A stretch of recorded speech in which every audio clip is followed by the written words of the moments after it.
All right, guys, so here's a real life example of why you need multiple multimeters.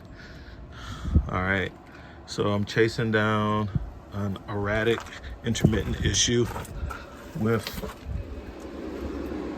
this Magnum inverter, and it shuts down normally after about 5 minutes of use when it's on and they're boondocking.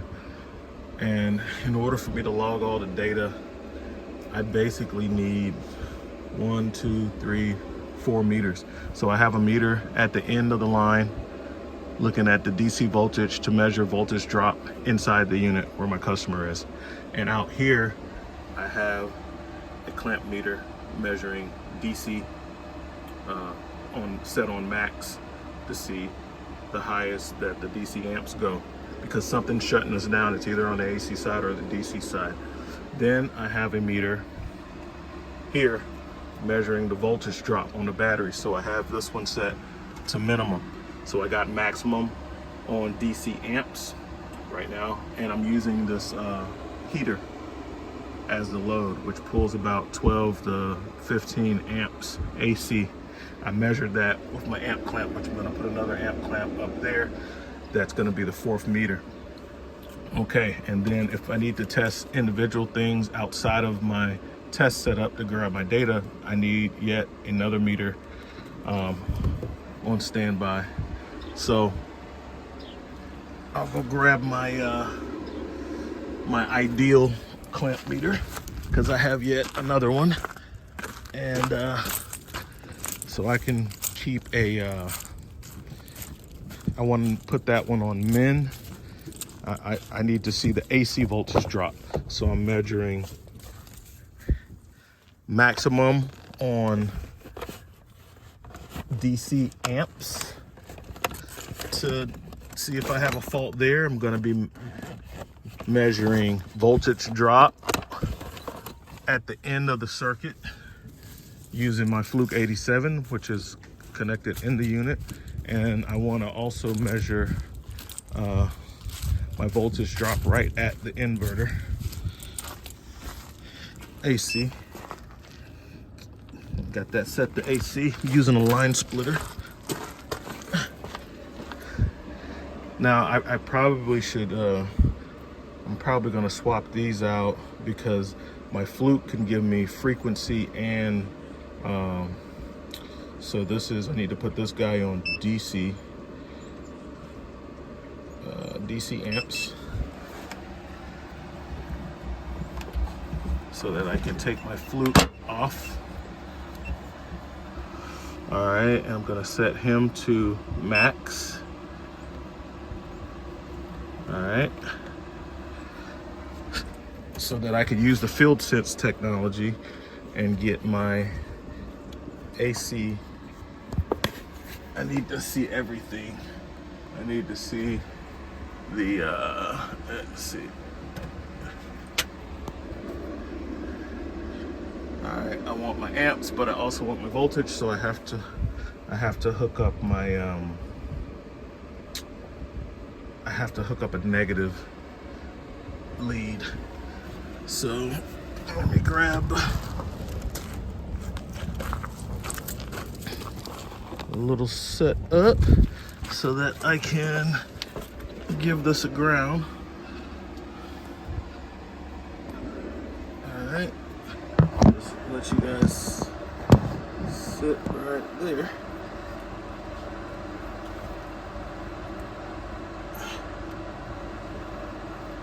And I got a ground right there. All right.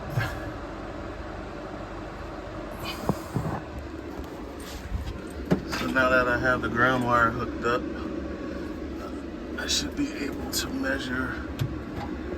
I should be able to get my, I need a longer cord.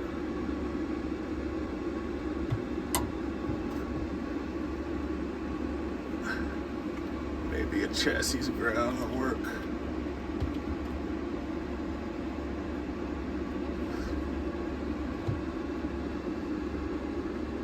That's That's my amp to AC. Trying to get the voltage. It doesn't read very well off of this line splitter. The voltage doesn't read right on this line splitter. I'm noticing. That's an issue I've been having. On the AC side, the voltage doesn't read right, which is why I have my flute connected on the inside. The line splitter does something with the voltage.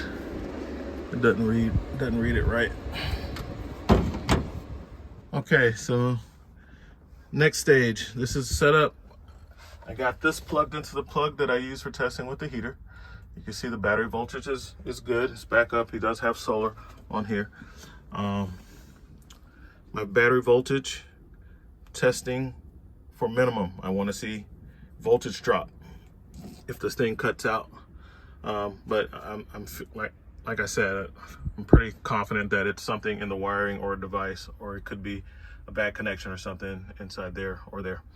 But anyway, I got this one set up for DC amps max, DC volts min, and then I'll go on the inside and start turning on breakers one at a time and seeing what's connected to those GFCI outlets and the refrigerator, which that's what this is for, just the refrigerator and some outlets. So let's go check that out. All right, so it's definitely the refrigerator circuit.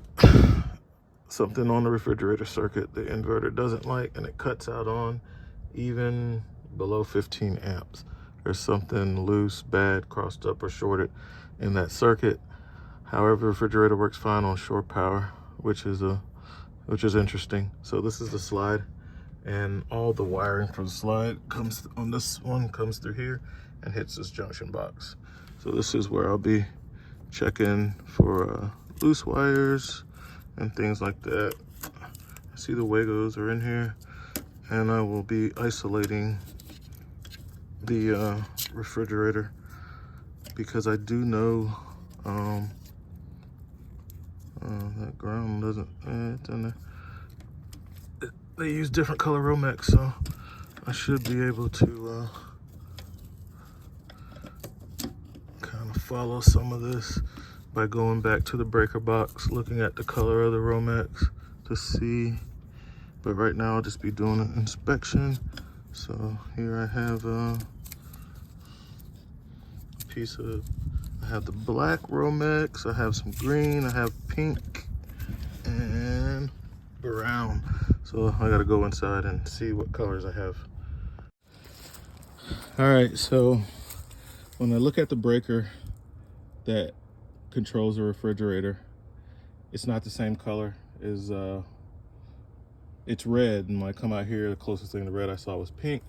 So I took the power distribution unit out to see where the red wire went. It went into the basement.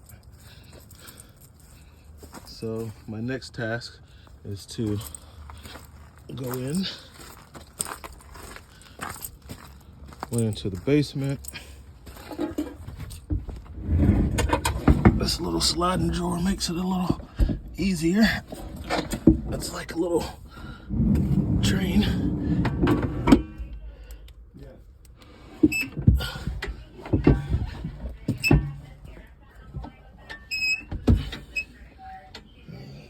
There's my red.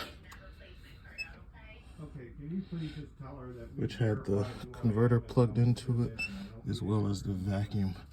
I unplugged both of those, and I see that my true line that's going out is the brown. So my refrigerator is actually on the brown Romex. All right, so saw a couple issues. So the 15 amp breaker that powers the refrigerator, which I identified as the circuit that's causing my inverter to my Magnum to give me the E3 overload, is a red Romex that I found goes to an outlet, which those clamped together outlets are notorious for the wires coming loose on the inside, so I'll probably have to take it apart. But I also noticed that the converter is plugged into that outlet, as well as the vacuum. 2 more devices. So that's 3 devices that's plugged into that circuit. Well, that's an issue because the way this thing is wired, the inverter is providing AC from the batteries, which are in turn, someone wired it into an outlet that is also powering the converter, which is trying to charge the batteries while they're being discharged, which is very bad. It's stupid. I could see why the thing doesn't work. But nevertheless, I'm going to check this brown connection out here, but that's a big problem, which is why I disconnected the converter. And I'm actually going to go ahead and go in and try to reset it and see if it trips out now without the converter plugged in. But since I'm out here, I'll check my brown Romex, which is this one. So brown Romex right here. Pull test. Where's the ground? The ground is on this big Wago. Okay, the connections are secure. So now the only thing that's on the circuit is going to be the refrigerator. No converter, which a converter pulls a fair amount of amperage. All right. Okay, I went on the inside. My customer's inside. I can't put my customers on camera, and he's having business phone calls. So I can't show you guys the inside, but basically I just went inside and flipped the breaker that is for the refrigerator circuit slash vacuum cleaner slash converter. And so far the fans hadn't even kicked in. When this senses a load, it kicks in. I did open the refrigerator. It is powered up. It's a 110 residential refrigerator. And so far, nothing. Now the refrigerator is probably already to temperature because it's been on all night and everything. But so far, nothing.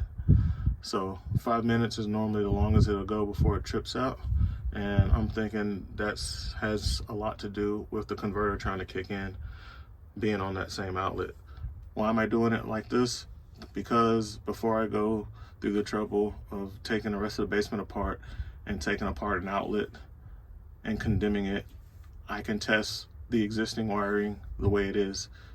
I know the brown circuit goes through the refrigerator, and I know that I have taken out two variables, the vacuum cleaner and most importantly, the converter. So I'll let this run. I'll go back inside, maybe leave the refrigerator door open for a little while so it can get hot and start the compressor to kick in. And I'll let you know what I find. All right, guys, I'm cleaning up. So yeah, as I suspected, everything works fine when the converter is not plugged into an AC outlet provided by the inverter. That's a big no-no. You cannot charge and discharge a battery at the same time. I wasn't able to show you guys on video. I took some pictures that I'll put up now because, you know, customers inside, he's on the phone and stuff, and, you know, got to respect people's privacy. So yeah, that was a problem. Turns out that at some point in time, the customer changed out his converter. It's a WEFCO deck mount, you know, a totally independent unit that just plugs into an outlet, but that outlet is on the back of the PDU. They didn't know that, so they plugged it into the outlet that they saw, which was for the vacuum cleaner, which is a part of the inverter AC power distribution network. So that's his issue. Got it sorted out, plugged it back into the back of the PDU, and we're in business.